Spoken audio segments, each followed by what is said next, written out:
to keep a great face in front of everybody, but it's like, this is too heavy. And I had to come to a point in life where I was like, I can't live in fear like this. I can't live in this space where I'm fearful of rejection and I'm fearful of all of this. So I was just like, I'ma need you, God.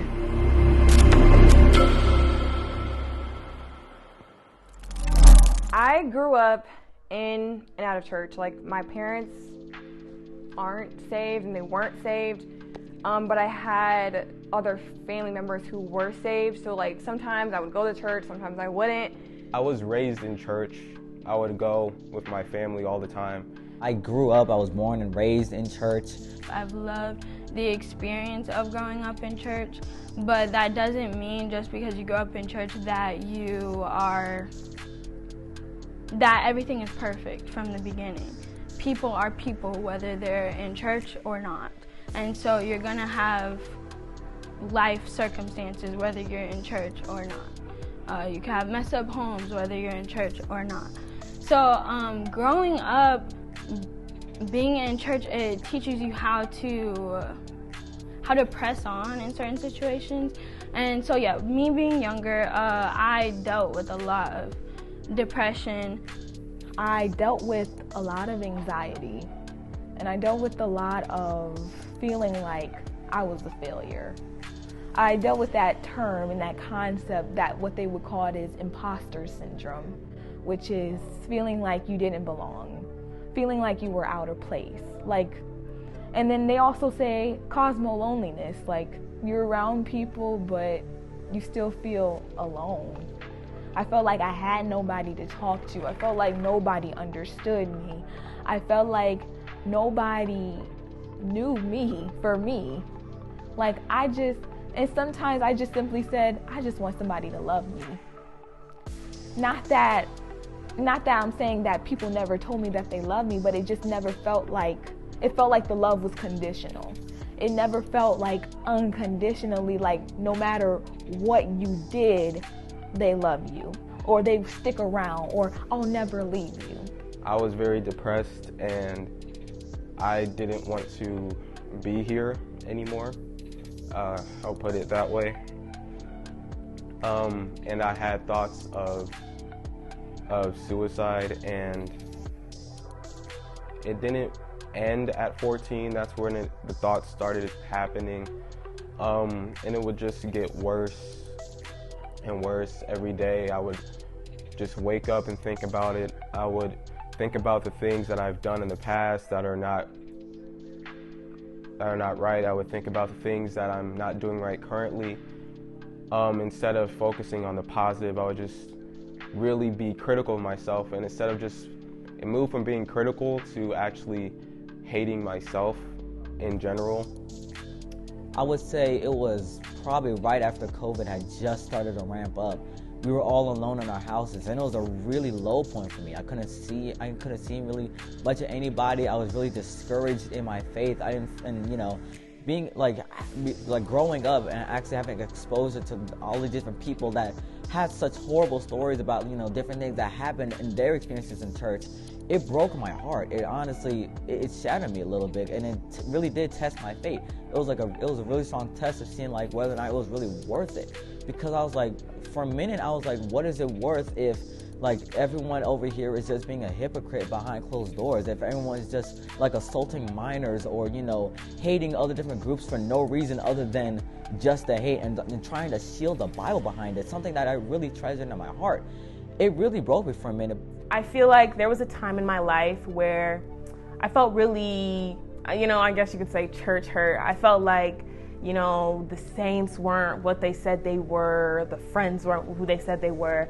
And I think at that time in my life, I had to realize that this belief that, religious people are supposed to be this, and why would I follow something when religious people aren't the best? Like, for a couple of years, I was not going to church. I was, influenced by the wrong people. I was interested in stuff that, I wanted to do or experience. And it was like I had people in my family that I looked up to who also did things that I was always curious about, and I was always just like, okay, I have to try this. And like I would see the bad happen, I would see the consequences of it, but I was always having the mindset of, oh, it's not gonna happen to me. Like, I know how to avoid the situation, or I know how not to get caught, or I know how not to allow the consequence to even, happen. So my family decided to move to Vegas, and I went to church a little older, and I was more like understanding of things. And I wasn't all in for it, because me being my 11-year-old self, 12-year-old self, I was hearing the truth, but it was hard for me to accept it. And I didn't want to hear it, because I still wanted to dabble into certain things that other normal teenagers would do, like going to parties and things like that. I really wanted to experience. And me having that mindset of, I don't really want to put all of my attention and all of my self into just, going to church and being a Christian, it weighed on me heavily, to where I just didn't want to do anything. I didn't want to pray. I didn't want to read the Bible. I didn't want to talk to God, because I didn't want to have that accountability of, like, now I really can't do the things that I've always been interested in doing. One key highlight for me, I think that always is something to come back to in my salvation, is this one time that my pastor had called up people dealing with depression. And one thing I really appreciate about our church is that it's not closed off to young people, and we don't get cut off. So when I was being prayed for depression, he was able to speak into my life about things that were happening in my home and all this stuff. And it was just like a feeling of like finally feeling understood. And I think that is just a key part that I feel like a lot of like Gen Z doesn't understand about Christianity. They don't understand that feeling of being understood by God, because no one can understand you better than God, because God made you. So like there's no better person who can understand you. When I was older, I went to several retreats with our youth group, and it just taught you so much about what it means to have a relationship with God, what it means to actually be saved, and not just to grow up in church, but what it means to live a life for God for yourself. Sitting here and I'm trying to keep a great face in front of everybody, but it's like, this is too heavy. And I had to come to a point in life where I was like, I can't live in fear like this. I can't live in this space where I'm fearful of rejection, and I'm fearful of all of this. So I was just like, I'ma need you, God. And it was so hard for me to breathe. I also remember our bishop saying, and he said, every time you take a breath, that's proof that God is real. And I kept that with me. And every time I would take a breath, and every time I was anxious, and every time I felt like the weight of the world was on my shoulders, all I did was take a breath and release. I said, I know you're with me, God. And I kept going through that over and over again. Family member died, I know you're with me. Bills ain't getting paid, God, I know you're with me.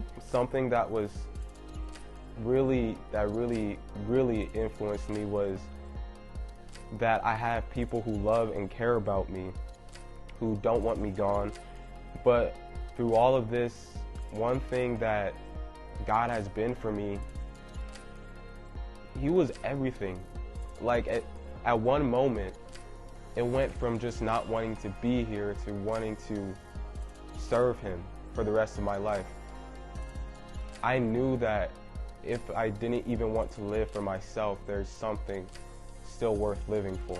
Like going through that whole COVID period, and like as COVID lightened up and kept coming back with different waves, It was like during those type of waves, I had different waves of like my faith being tested, and growing even more in Christ, being able to understand Him more, and Him understanding me more, as it felt, and being able to read the Bible more. I got to really understand how to like really study the Bible, how to really learn how to read it, and just like applying different aspects of it to my life whenever I needed it. And it's like that was an experience unlike anything else I've really gone through. Like that 1.5 year long stretch, I believe it was like a really, really big growing and developing period for me. And I think that's where my faith in Jesus really got solidified beyond just growing up saved. When you spend all your time like, oh, this person hurt me, it's just a justification for why you don't want to do something. And I feel like I came to the point where I was like, I had to stop justifying the fact that I'm not in it enough.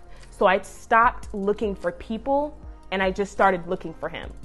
And then a couple of years later, going on my first retreat, God showed up like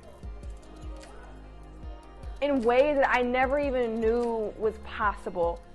And my entire mindset and my lifestyle turned around to where I was like, I don't want to go to a party. I don't want to go to prom. I don't want to do things that normal, teenagers do. I don't want to sneak out the house and be bad. Like, I don't want to do any of that anymore. And it was like all of the fears that I had, like they all just were just written up to me, and I just saw them. Like I just saw what could have been, where I could have ended up. And from that moment on, I was just like, that's not the life I'm supposed to live. I'm not supposed to be a normal teenager. That's just not what God, called me to be. That's not the path that He has for me. That's not the destiny that I'm supposed to walk in. So after that, I just fully gave my life to Him. And all this little stuff that, people my age do, I don't have any interest in it. I'm like, I don't want to smoke a cigarette. I don't want to drink. I don't want to do any of that. And I'm thankful and grateful that He brought me out of the mindset that I was in and fully delivered me to where now I can finally say, like, I'm a true Christian, and I don't have a problem of letting things that my flesh may have wanted to dabble into. I don't mind letting that stuff go. Like, I'm completely all in, and yeah, you're gonna get tempted, and that's just normal. That's just how it is. But I'm never too tempted to actually think, all right, you know what, no, I never, it may show up, but I'm like, skip it. Like, I'm all in.